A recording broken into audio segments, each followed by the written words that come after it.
আহতদের মধ্যে ৬১৫ জন দৃষ্টি হারানোর আশঙ্কায় আছেন। নিহতদের মধ্যে রয়েছে ৯ শিশু যাদের বয়স ৪ থেকে ১৬ বছরের মধ্যে। এদের মধ্যে ৪ জন নিজ নিজ বাড়িতে গুলিবদ্ধ হয়েছে। বাড়িতে গুলিবদ্ধ হওয়ার ঘটনা প্রমাণ করে কত নির্বিচারে গুলিবর্ষণ করেছে জনগণের নিরাপত্তার দায়িত্বপ্রাপ্ত আইন শৃঙ্খলা রক্ষাকারী বাহিনী। নিহতদের ৭৫ শিশু, কিশোর ও তরুণ, যাদের বেশিরভাগের শরীরেই প্রাণঘাতী গুলির ক্ষতচিহ্ন ছিল। এছাড়া বিভিন্ন সহিংস ঘটনায় হতাহতের মধ্যে কয়েকজন আইন শৃঙ্খলা রক্ষাকারী বাহিনীর সদস্য ও সংবাদকর্মীরাও রয়েছেন। বিভিন্ন গণমাধ্যমে তথ্য প্রমাণের ভিত্তিতে ২১০ জন নিহত হবার সংবাদ প্রকাশিত হলেও সরকার ১৪৭ জনের মৃত্যু তথ্য পেয়েছে বলে দাবি করেছে, যা অগ্রহণযোগ্য। আমাদের বিশ্বাস করার কারণ রয়েছে যে হতাহতের প্রকৃত সংখ্যা আরও অনেক বেশি, যা ইন্টারনেট বন্ধ থাকায় গণমাধ্যমের উপর সরকারের একচ্ছত্র নিয়ন্ত্রণ ও তথ্য প্রবাহের সরকারি বাধার কারণে জানা যাচ্ছে না। এত অল্প সময়ে কোনো একটি শান্তিপূর্ণ আন্দোলনে এমন বিপুল হতাহতের নজির গত ১০০ বছরের ইতিহাসে আমাদের দেশ বা উপমহাদেশের কোথাও নেই।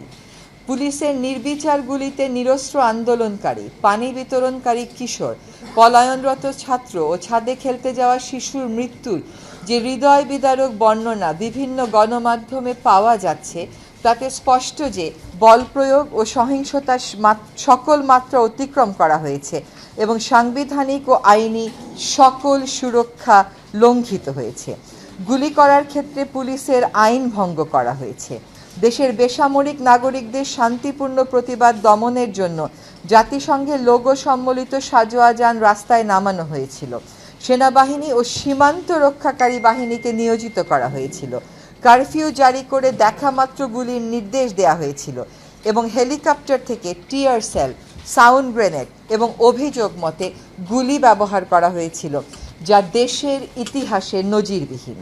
শিক্ষার্থী আন্দোলনের সমন্বয়ক ও কর্মীদের অনেককে বাসা থেকে তুলে নিয়ে গ্রেফতার দেখানো হচ্ছে বা অবৈধভাবে আটক রেখে তাদের উপর শারীরিক ও মানসিক নির্যাতন করা হয়েছে এবং হচ্ছে। ইতোমধ্যে আটককৃত অনেককে রিমান্ডে বা রহস্যময় আটকাবস্থায় অমানসিক অত্যাচারের অভিযোগ উঠেছে এবং আলামতও দেখা যাচ্ছে। চিকিৎসাধীন থাকা অবস্থায় হাসপাতাল থেকে জোরপূর্বক ডিবি পুলিশ হেফাজতে নেওয়া হয়েছে সমন্বয়কারীদের এবং আত্মীয় স্বজন ও শিক্ষকদের দেখা করার অনুরোধ উপেক্ষা করে নিরাপত্তার অজুহাতে সম্পূর্ণ বেআইনিভাবে তথাকথিত ডিবি হেফাজতে কয়েকদিন আটকাধীন অবস্থায় রেখে আন্দোলন প্রত্যাহারের টাইপকৃত এক বিবৃতি ডিবি কার্যালয় থেকেই পড়ানোর ঘটনা সরাসরি সংবিধান ও আইনের লঙ্ঘন। আটক অবস্থায় ডাকসুর সাবেক ভিপি নুরুল হক নূর ও কোটা সংরক্ষণ নেতা নাহিদ ইসলাম সহ আন্দোলনের নেতাকর্মীদের উপর যে নির্যাতনের চিত্র দেশবাসীর সামনে উপস্থাপিত হয়েছে, তা গুরুতর ফৌজদারি অপরাধ।